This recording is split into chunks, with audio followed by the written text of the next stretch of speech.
I think the movies that are going that direction have been doing better. Oh, yeah. Than absolutely. We're Christians for evangelical white people ones have. Right. And that's the part. Those are the ones that need to just stop. Like, well, and I don't mind if they're still there, but I do thank God that there's the ones that are broader than that. Yes. Because the ones that, ones that are like Sound of Freedom and right. And Chosen's a big thing. It's on Peacock now or whatever. Yeah. Yeah, it's on Peacock. Yeah. Yeah. Like, that's good. Absolutely. Peacock realized there was money there because Bingo. you guys decided to tell a good story. Right. And now you're reaching people with it who exactly. wouldn't have watched Jesus before. Yeah, absolutely. Not because... Yeah, and the thing like Chosen 2, I love it because it's like, I mean, there's a Chosen 2? Well, I'll say like there's all these seasons of the Chosen, but like what I was saying, like the reason I like the Chosen as well is that it's not only the good storyline and stuff, but the music's cool. The way they humanize Jesus and his followers is fantastic. It's just brilliantly done, you know. And so but I agree with you.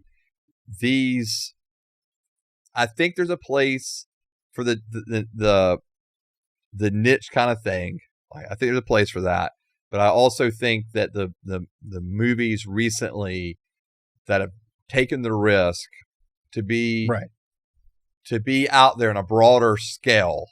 But again, there's more money behind these, backing it, the quality of it. Right. There's better actors, and the movie industry, as much as they may not like certain things, they're still going to follow the money. Like you mentioned with Peacock earlier, right?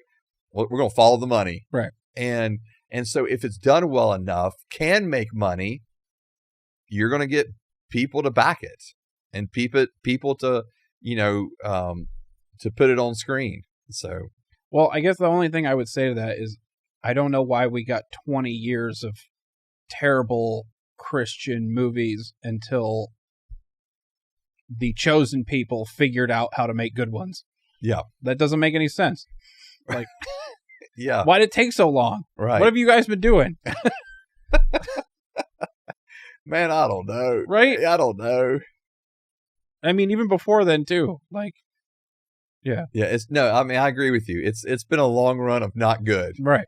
And and as much as I'm thankful for like Lord of the Rings, for example, and I love the Lord of the Rings books and movies, but you're not going to walk away from Lord of the Rings with an inherent sense of a gospel message either. Right. Which is fine. But I do think when you're able to tell a really good story that does at some point really talk about redemption, that leads to a point of redemption, and that God, Jesus, is the centerpiece of that redemption or the cause of it, I think that itself makes for a fantastic story. And I am thankful that there are these movies that are starting to do better. Yeah. Yeah. Have you ever seen Mom's Night Out, by the way? Yeah, we just watched that one recently too. That's funny. I don't care what anyone says. There were funny parts. But my wife just loves that movie. She hangs out with that dude for too long. Oh, yeah. Yeah. Kind of like, what are you still doing here? I don't know. I liked it. Yeah. But that's kind of one of those more niche movies, and too. And Sam was in it. Yeah, sure was. Yeah.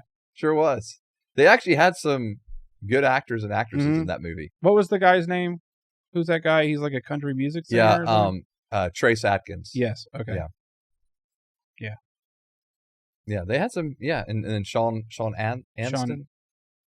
Astin. Yeah. So, good. I mean, I think that's the future, right?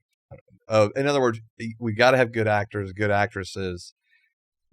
And I thank God for the way Chosen has been creative enough to do what they're doing in raising funds. And I hope others can be inspired to do the same.